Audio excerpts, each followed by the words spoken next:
Normally Dhaka premier লিগের payment ইস্যুতে cricket board liability নেয় না, বিকজ এটা ক্লাবের সাথে প্লেয়ারদের ডাইরেক্টলি ডিল হয়। সো বাট আমি এটা আশা করব অ্যাজ আমাদের বোর্ড থেকে প্রত্যেকটা ক্লাবকে এই রিকোয়েস্টই করব যে সিচুয়েশনটা এমনিই অনেকেই যে একটা সময় যে ধরনের পেমেন্ট পাচ্ছিল প্লেয়াররা, ওখান থেকেও বেশ অনেক কমে এসেছে আমি যতটুকু জানি। তো আমার কাছে মনে হয় যে আমি আশা করব আমাদের তরফ থেকে আমরা এটাই রিকোয়েস্ট করব যে তারা যেরকম তাদের সাথে যে কন্ট্রাক্ট হয়েছে ওটা সবাই অনার করে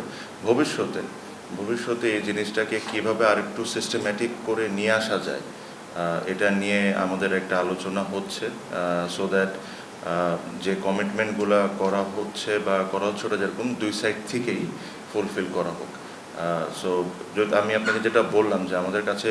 সময়টা এতই কম ছিল যে আমরা দায়িত্ব নেওয়ার প্রথম দিনই এই জিনিসটা নিয়ে আলোচনা করে খেলাটা শুরু করে দেওয়াটা was the most important thing. But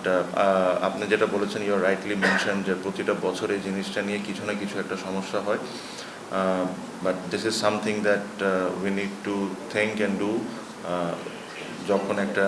elected body আসবে, এটা নিয়ে বসে যদি আমি আসি আর আমাদের সাথে যারা আছেন ওনারা আবার যদি ইলেক্টেড হন, এটা একটা ফরম্যাটের মধ্যে আনতে হবে, এনে যতটুকু এটাকে মিনিমাইজ করা যায়।